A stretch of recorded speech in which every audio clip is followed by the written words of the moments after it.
Comenzamos con la visión sexta, que corresponde al capítulo 10 del Apocalipsis.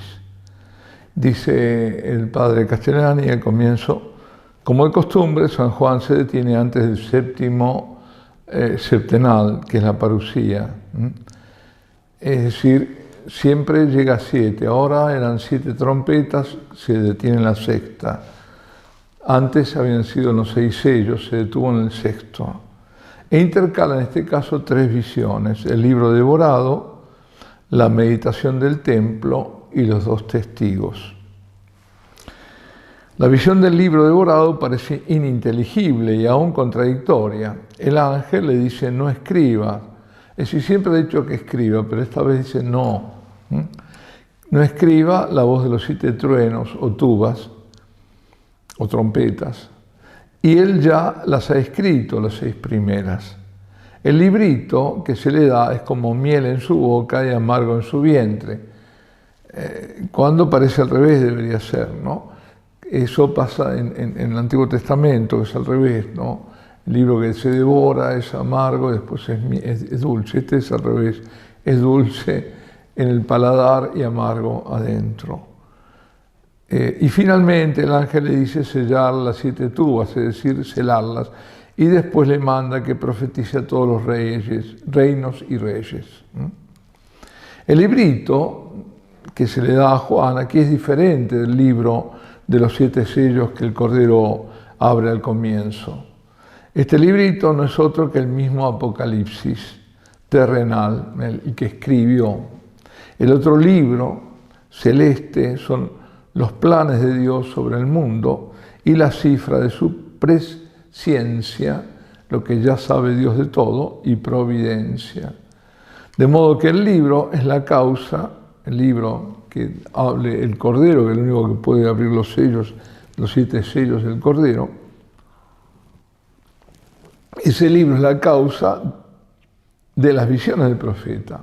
Y el librito es su expresión terrena, lo que escribe San Juan. Es el Apocalipsis. Y dice entonces ahora el texto sagrado: y vi otro ángel potente descendiendo del cielo, envuelto en una nube, y el arco iris en su cabeza, y su cara era como el sol, y sus pies como columnas de fuego, y traía en mano un librito abierto, y puso su pie derecho sobre el mar, y el izquierdo sobre la tierra, y clamó con voz grande como cuando el león ruge. Y a la voz de su clamor hablaron sus voces los 7 truenos. Los 7 truenos son las tubas, las trompetas, cuyas 6 primeras han sido ya memoradas, ya las habló, pero en la séptima todavía no. Juan recapitula antes de la séptima. El arcángel que manda a los 7 otros puede ser el espíritu que preside la tierra y la historia del hombre. La tierra firme y el mar son en la Escritura, eso lo repetimos una vez más, el universo religioso, y la tierra, y el universo mundano, el mar. La bestia del mar, la bestia de la tierra, ¿no? Y cuando los 7 truenos hablaron sus voces, yo iba a escribirlas, y hay una voz del cielo diciéndome: sella lo que hablaron los 7 truenos, no lo escribas. Curioso, ¿no? Es decir, el que está escribiendo todo de la revelación, esto no lo escribas. Dice, ¿cómo? Se pregunta el padre Leonardo. Pues de hecho lo escribió, y lo tengo yo aquí delante. Dice, no escriba, está. Lo escribió más tarde, después de haber visto el final de todo. Y hasta que se aproxime el final, o sea, la séptima tuba, la séptima fiala o copa, esa profecía quedará sellada o impenetrable hasta el final. Está dicho, pero nadie lo va a entender. Como de hecho quedó hasta nuestros días, dice. De hecho, aunque algunos santos padres vieron las 7 tubas significaban herejías, no supieron nunca asignar cuáles, puesto que simplemente aún no habían aparecido, ya que, como dice Philippe de Soe en su admirable, es nombre alemán de Fribourg, está publicado en el año 46, Dice, una profecía se hace inteligible cuando el suceso se aproxima y existen, de hecho, los elementos de su contenido. Ya algo hay para que uno se dé cuenta, pero cuando no hay todavía nada. Y lo mismo expresaron Newman, Bossuet, Santo Tomás y muchos padres antiguos. Recién cuando, por eso mismo, él escribe en el 62, bueno, está publicado, escribió antes, ¿no? Creo que es la segunda revisión o reedición, pero evidentemente hay cosas que en ese momento no estaban. Pasaron tantas cosas, tantos acontecimientos tremendos, tantos cambios en estos años. Estamos hablando de los años 60 nada menos, son 60 años atrás. De hecho, dice, para los intérpretes antiguos, las últimas tubas, con su alcance universal y enorme, ni siquiera eran concebibles, como hemos visto. Sigue el texto sagrado diciendo, y el ángel que vi de pie sobre el mar y sobre la tierra, levantó su mano al cielo y juró por el viviente, es decir, por Dios, ¿no? Por los siglos de los siglos, el que creó el cielo y lo es en él, la tierra y lo en ella, lo que creó el cielo y lo en él, lo que hay en él, la tierra y lo que hay en ella, los mares y lo en ellos, que tiempo no habrá más. Pero en los días de la voz del ángel séptimo, cuando él comience a clarinear, a sonar la trompeta, se consumará el misterio de Dios, como él lo anunció a sus siervos los profetas. Cuando llegue el tiempo, se develará. El misterio de Dios es la parusía, el último trueno. El tiempo mortal ha de tener fin, así como tuvo principio.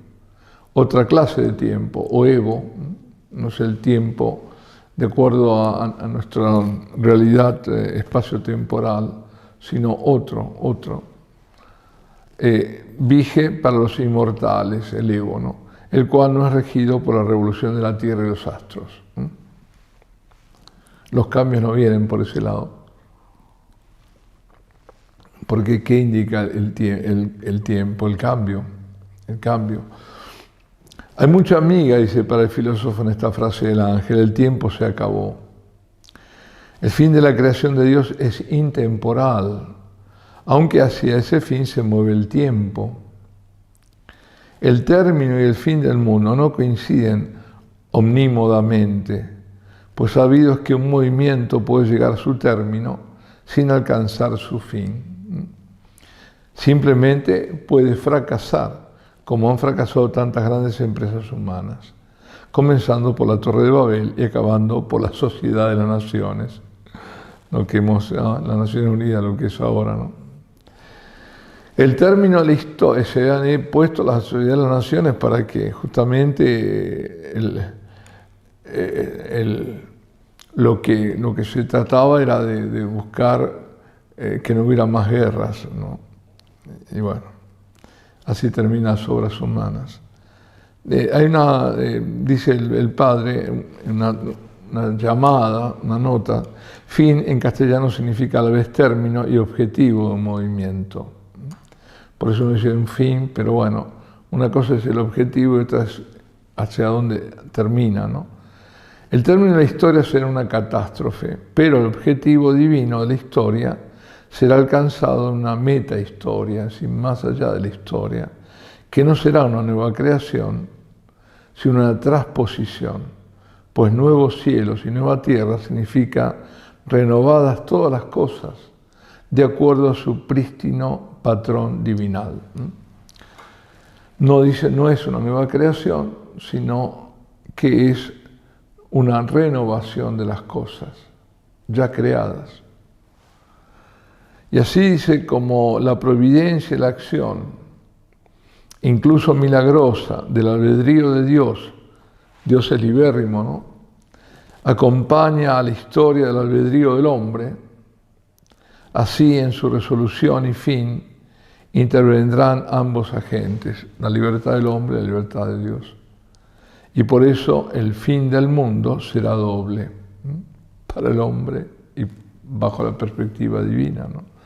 La humanidad se suicidará, dice, y Dios la resucitará, no haciéndola de nuevo, no es recreada, mas transponiéndola al plano de lo eterno. ¿Qué es lo que pasa con la resurrección? Claro. Es decir, el cuerpo al final es y no es el mismo, ¿no? Es transformado, pero no es creado, porque sigue uno teniendo un cuerpo, pero es un cuerpo ya glorioso, diferente, con otras propiedades también, ¿no? Dice, no hay más tiempo, con mayúsculas.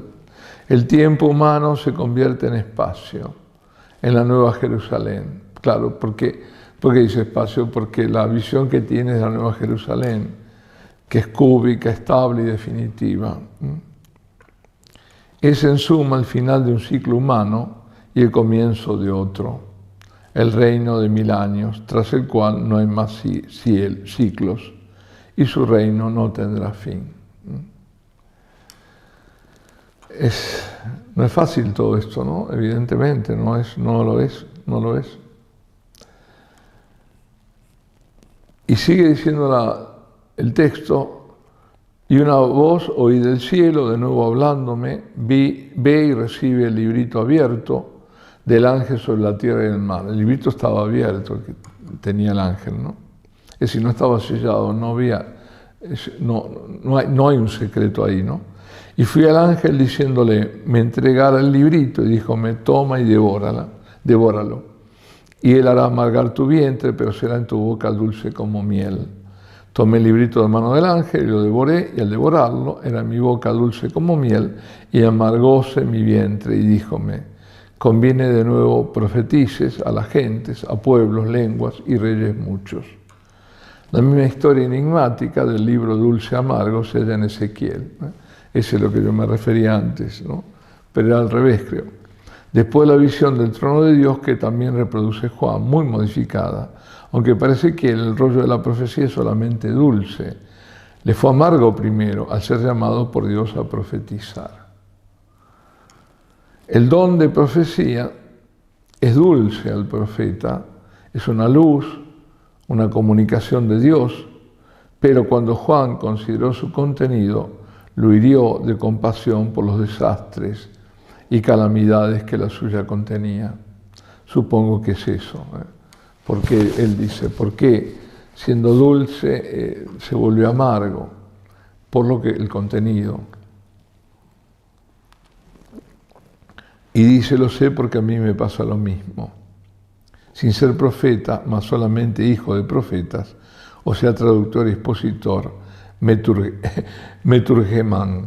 En realidad, el padre era profeta donde proyectaba desde su inteligencia y también intuición, inspiración divina, con una inteligencia y una erudición muy grande, podía proyectar y proyectó perfectamente lo que iba a ocurrir, lo que está ocurriendo, muchísimo antes que aconteciera. Leí el Apocalipsis cuando tenía 10 o 12 años, dice. Un gran libro en italiano con famosas láminas que había en casa. Y me pareció un notable cuento de hadas o de magia. Más tarde me pareció una novela policial con adivinanzas, como a Luis de Alcázar, cuando comencé a leer las notas y comentarios. Lo malo es cuando comienzan a pasarle a uno las cosas que están en el librito, se amarga el vientre. Mas Juan, con el librito digerido, es mandado a profetizar a todo el mundo. Es decir, lo digirió ya, ¿no? Y nosotros somos mandados a enseñar toda la Escritura y no solamente el texto. Venid a mí los cargados y afligidos y yo os aliviaré. Mateo, ¿no? Mateo 10 creo que es. Después de mucho tiempo, el Apocalipsis se me convirtió en un alivio. Es un librito de esperanzas en último término. El talante del cristianismo no es pesimismo, menos aún es el optimismo beato de la filosofía iluminística, el famoso progreso indefinido.